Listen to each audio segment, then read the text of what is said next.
Bienvenidos nuevamente a esta clase. El día de hoy vamos a ver un tema muy interesante que son los vicios de dicción.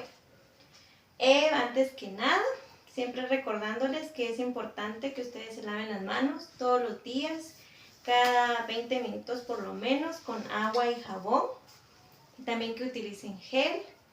Y también si van a salir de casa, que utilicen su mascarilla. Y si no es necesario salir, pues es mejor que no lo hagan. Antes que nada vamos a iniciar con una actividad. Es la de la papa caliente. Entonces vamos a pasar aquí la papa y ustedes a que le quede. Pues ahí lo vamos a seleccionar más adelante para otra actividad. Entonces vayan pasando la papa caliente. Muy bien, tú quedaste. ¿Otra persona? Ok, ahí está. Entonces, para poder indagar acerca de nuestros conocimientos previos a las dos personas que les quedó la papa caliente, esta es una cajita de conocimientos previos. Y aquí vamos a sacar una palabra y ustedes me dicen qué entienden por esa palabra. A ver, ¿qué significa modismo? Muy bien. ¿Qué significa para ti extranjerismo? Muy bien. Entonces, ya veo que ustedes tienen más o menos una idea del tema de hoy. Entonces, vamos a ver los vicios de dicción. ¿Qué son los vicios de dicción?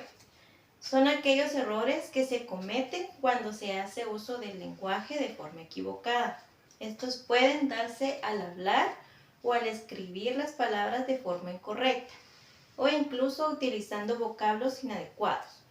Los errores gramaticales que se cometen con los vicios de dicción hacen más difícil que fluya la buena comunicación, ya sea esta oral o escrita, debido a que se presenta confusión o malas interpretaciones. Entonces, es increíble que a veces uno habla y no se da cuenta de los errores que puede tener y esto que puede bloquear la comunicación en dado caso. Vamos a ver acá el barbarismo, ¿sí? El barbarismo dice que se constituyen en pronunciar o en escribir mal ciertas palabras o emplear vocablos impropios por creer que tienen cierto significado, cuando en verdad su significado es otro. Entonces, un ejemplo de barbarismo podría ser compraste. Yo vi que tú compraste frijol. Entonces, esa es una forma incorrecta de decir compraste. La forma correcta es compraste, no compraste. Entonces, también otro ejemplo sería fuiste. Entonces, y tú fuiste al mercado. No, solamente se dice fuiste, ¿verdad? Sin la S. Ya fuiste es una forma incorrecta y entra como el barbarismo. O por ejemplo decir, saliste a la calle. Entonces esa también es una forma incorrecta de decir saliste, ¿verdad? No lleva la S al final. Ahora vamos a ver los extranjerismos. Son aquellas palabras de idiomas extranjeros que se introducen en el propio habla, sin ser traducidos. Y se lo usa de igual forma que cualquier otra palabra nativa. Muchas veces sucede que la pronunciación no se respeta del todo, sino que se deforma un poco. Los extranjerismos generalmente surgen porque no existe ninguna palabra en el idioma local que tenga ese significado, como ocurre por ejemplo en informática, con palabras como software, hardware.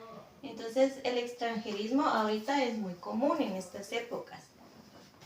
Por ejemplo, cuando uno dice, en vez de decir está bien, uno dice ok, ¿sí? O cuando uno se quiere tomar una foto. Ahorita vamos a ver el extranjerismo.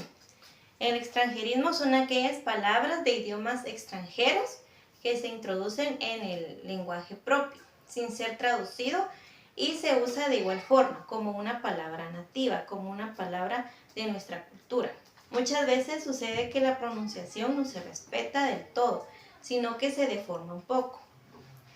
Los extranjerismos generalmente surgen porque no existe ninguna palabra en el idioma local que tenga ese significado, como ocurre por ejemplo en informática, con palabras como software o hardware, que en el idioma español no se le puede llamar de otra forma, más que software y hardware, ¿sí? También podemos ver en otros casos, tiene que ver como una cuestión cultural o de marketing. ¿Sí? En el marketing utilizan mucho extranjerismos del idioma inglés. Por ejemplo, es muy común ver en tiendas de ropa que ponen carteles con palabras como sale y off para señalar que tienen ofertas. Esto lo hacen aun cuando en nuestro idioma español existen palabras como descuento o rebajas que tienen el mismo significado. Entonces, estos comercios pueden poner descuentos en tal prendas o ofertas del tanto por ciento, sino que prefieren irse al idioma inglés y poner sale off. Tal vez esto lo hacen para llamar más la atención de los jóvenes, ¿verdad? Porque el extranjerismo es más común en los jóvenes. Por ejemplo, cuando alguien se va a tomar una foto de forma frontal, lo más popular es decir una selfie. O cuando uno va a decir está bien, uno dice ok, ¿verdad? Y muchas veces, a veces esta se pronuncia de una forma incorrecta. Solo se dice ok o se le dice de otra forma, ¿verdad? Y no de la forma correcta según el idioma. Ahora vamos a ver las muletillas. Las muletillas son como apoyos que el hablante utiliza, como una muleta o un bastón, para sostener el habla o para recuperarse de los bloqueos mentales, formalmente conocidos como marcadores discursivos. Estos recursos ayudan a orientar al receptor respecto de la actitud que tiene del emisor, respecto de aquello que está pronunciando. Entonces, muchas veces nosotros cuando estamos hablando hay un bloqueo mental y nosotros nos quedamos entonces eso es un apoyo, ¿verdad? Para no quedarnos así callados. También otra muletilla podría ser ¿verdad? Entonces todas estas son muletillas. O por ejemplo, uno también se queda con ese bloqueo mental y uno dice, sí, ¿qué te iba a decir? Entonces todo eso se toma como muletillas. También está el modismo. El modismo son aquellas expresiones que se usan dentro del ámbito informal, cuyo significado no puede ser reducido a partir de palabras que lo componen, sino que es necesario conocer cuál es su significado, aunque a veces se puede deducir por el contexto en el cual se lo emplea. Entonces, un modismo muy común aquí en Guatemala podría ser, para no divagar tanto en lo que uno está diciendo, uno dice, andar directo al grano, ¿verdad? Ese podría ser un modismo. Entonces, todos estos vicios de dicción, nosotros los empleamos mucho, sin querer queriendo, en nuestra comunicación. Esto se puede evitar. ¿Y cómo podemos evitar los vicios de dicción? Una de las maneras para poder evitar es pronunciar correctamente lo que decimos. Se debe de pensar antes de poder decir y expresar una idea. Igualmente se debe escribir correctamente, ¿verdad? Uno debe de saber qué está escribiendo cuando nos estamos comunicando por las redes sociales y mensajes de texto. Ahora es muy común para ahorrar caracteres, ¿verdad? O para no estar ahí escribiendo tanto. A veces uno escribe de forma incorrecta o ya no escribe las palabras por completo.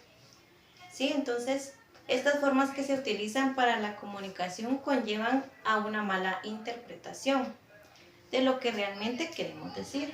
Entonces, debemos de hacer un buen uso de las redes sociales. A la hora de que uno va a mandar un mensaje, uno debe de ver si lo está escribiendo bien, sin faltas de ortografía, si la palabra va completa. Al igual que cuando uno va a decir algo, decirlo de la forma correcta, para poder evitar todos estos vicios de dicción.